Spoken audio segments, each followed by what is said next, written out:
Hey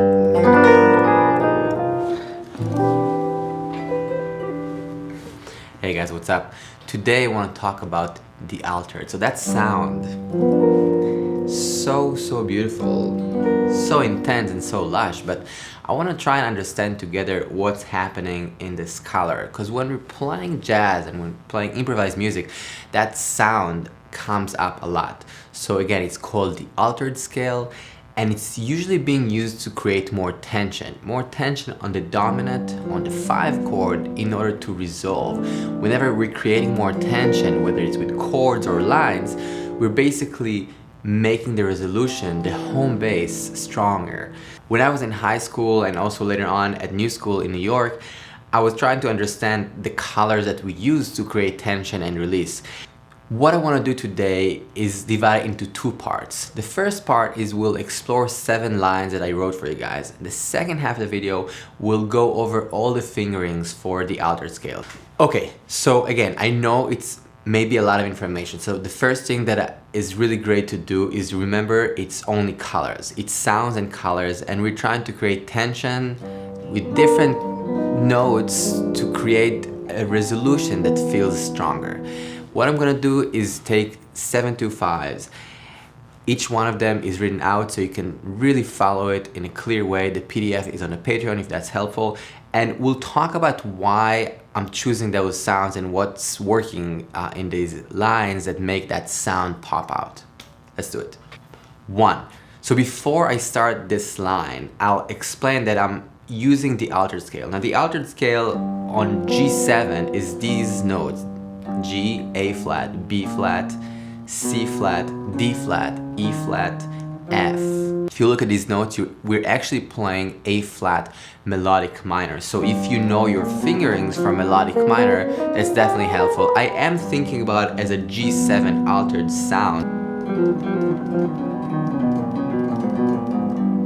But it's not bad to understand it. Also, you notice fingering if you ever worked on melodic minor shapes.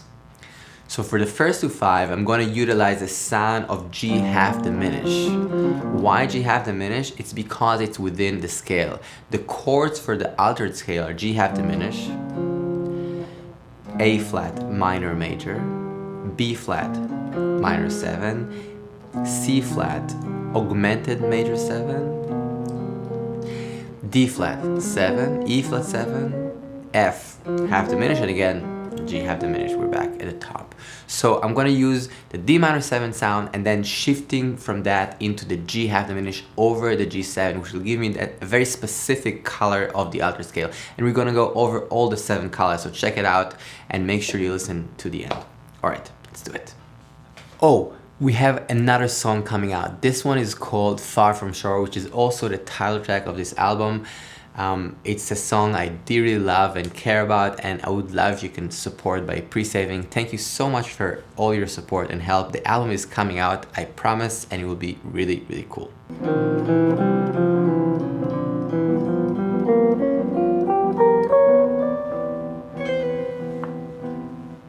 Alright, so we started the line like this: D sharp to the E. So all these notes for me are really around that D minor sound,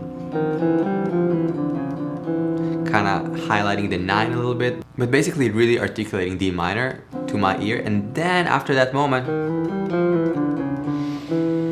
I hit the G half diminish, and I literally played the 7 chord up. So again, there is a lot of tension against the G7.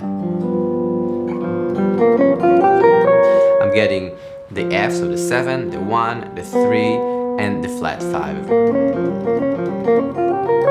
And then resolve it to the 9, going up. Now a lot of times tensions in jazz and classical music tend to resolve down, so would be a nicer, softer option, but I chose to kind of go up and hang that tension in the air. Alright, 2/5 number 2. What's gonna happen here is we're basically using the next chord. The next chord in the scale is A flat minor. So I'm using A flat minor major in the line. Check out the line and then we'll talk about it.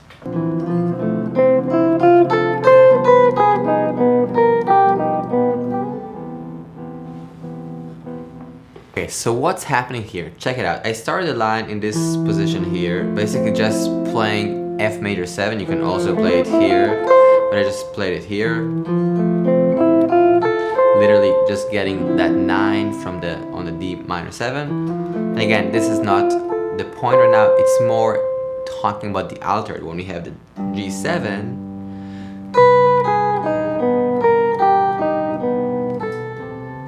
so that sound,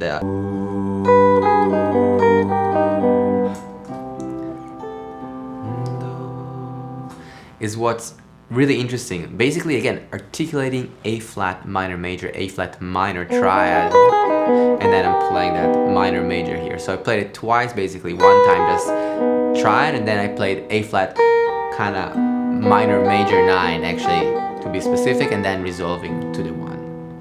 One more time, really slow.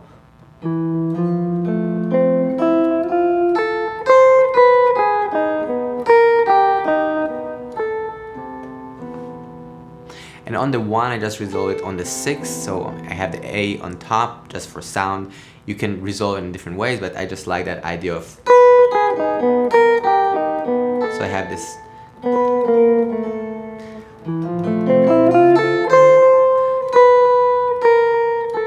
kind of a line cliche from C, B natural, B flat to A. Alright. Line number 3. So here we're going forward with the triad. So we had G half diminished, A flat minor major, and now we have B flat minor 7. So I'm going to use the chord B flat minor 7 on the G7, which will of course create a lot of tension, but that's what we're trying to do. And again, you don't have to only articulate a triad, you can articulate a triad and go play the scale. There are different versions. I was trying to kind of use mainly the triad, so we just hear the different colors of each one of them. So when you're soloing later on, you have a 2-5-1 in C or in any key, you can kind of pick out the chords that you want. So, you know, if I have 2-5-1 in C, I can say, okay, D minor, B flat minor to C major 7. Again, it's definitely an intense color, but this is, you know, a part of the trick that we're using when we're articulating the altered scale. Here we go.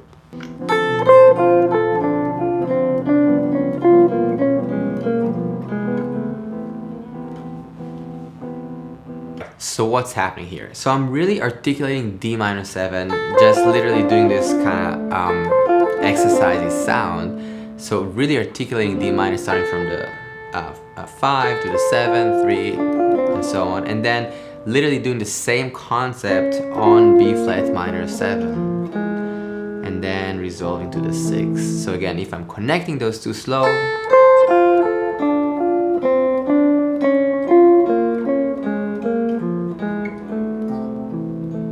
and if you need, you also again have the PDF on the Patreon, so you can check it out.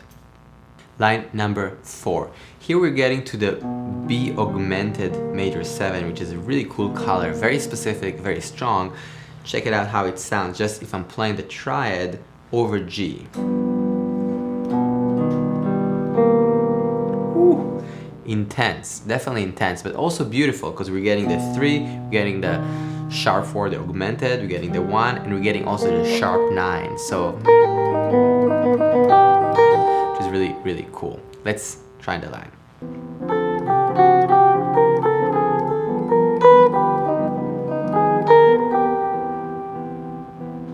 Here's the line one more time, really slow, without the chords.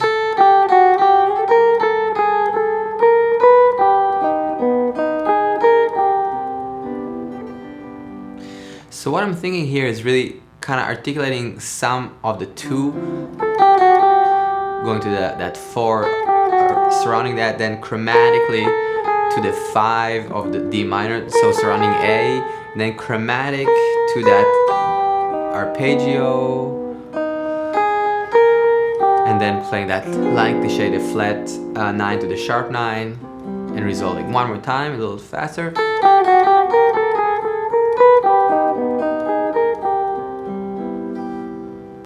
5. Here I'm going to use basically the D flat 7, which is the trident substitution. It's a simple one, but super effective. So check it out. Now in time with the chords.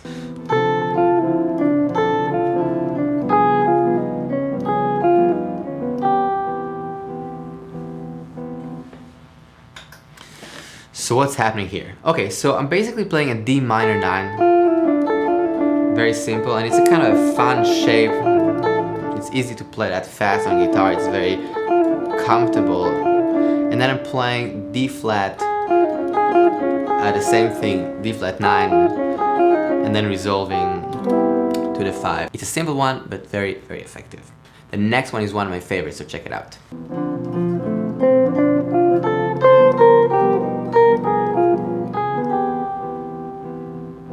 Alright, so what's happening here? Starting with a D minor 7, 2 octaves up, and then I played E flat major. Now E flat major, or E flat 7 more accurately, is one of the dominant chords that we're getting within the scale. What I did here is going from the E flat to the D flat and then resolving. So it's a very specific sound. Check out that color.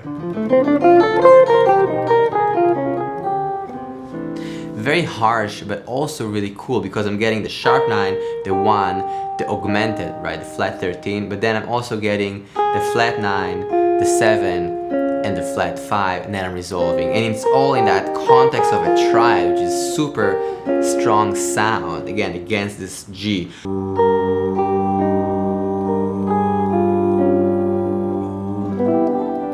So creating a lot of tension and resolving. 7. This is the last one. This is the last chord. So what's happening here? The next chord in the scale is F half diminished. Also super cool color against G7. So whenever we have a G7, we can always play that sound. And what we're getting when we're playing the F half diminished, we're getting the 7, the flat 9, the 3, and the flat 13. But there is something cool about how it's being arranged in a context of a shape and a half diminished chord against that G. It's really beautiful, very intense. Check out the line.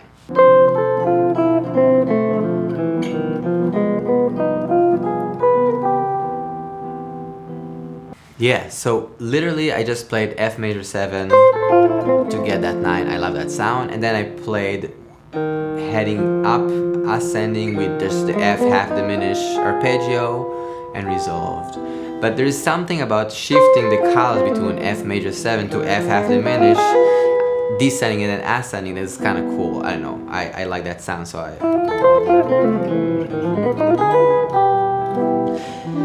And of course, you can also mix the scale and these triads and move between them.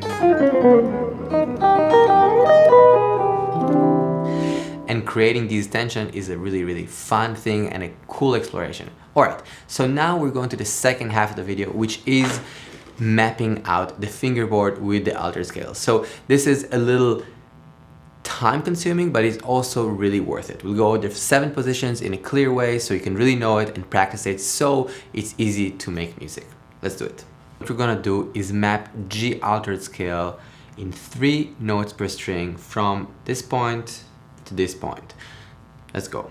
1, starting from G.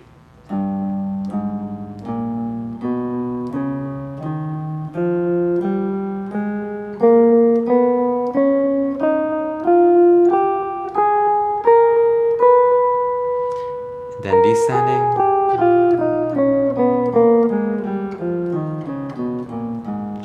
You can have the G here.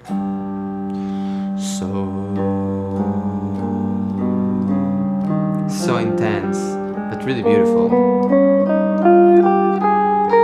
Not playing it in time, just trying to map it out in a clear way, thinking about the notes and the tension. Sharp 9, flat 9, 1. Position number 2, start from A flat.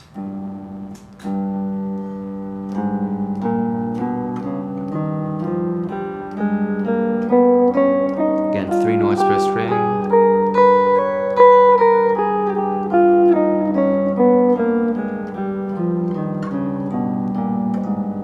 If you need these, they're also on the Patreon.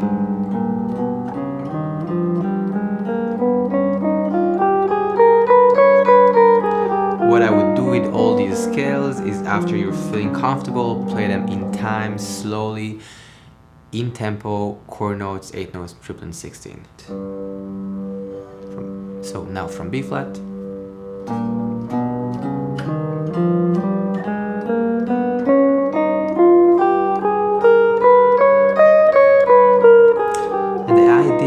want to hear the scale as much as possible in different parts of the guitar.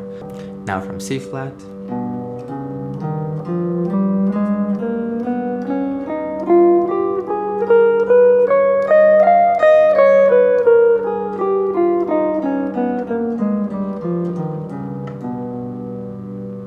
Intense.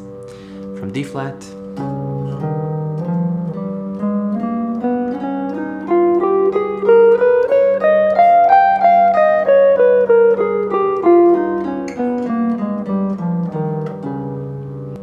E flat.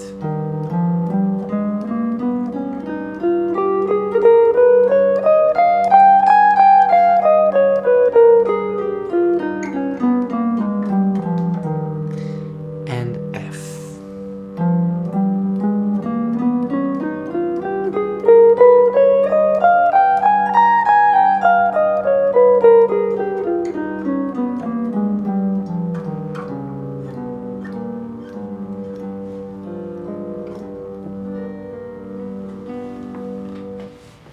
Alright, so these are the positions. Now again, it takes time to figure it out and to kind of feel comfortable with it, but what I would do is play each one of the positions separately until I'm kind of comfortable.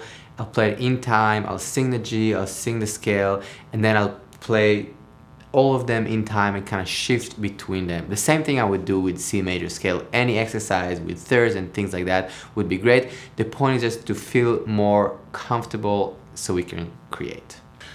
Thank you so much for listening. I hope this was a little helpful. For me, the alter was kind of like a thing that I was always not clear about, so I was trying to just make it a little more clear, so I hope I succeeded, even if just by little. And yeah, I'll see you guys very soon. Peace. Thank you.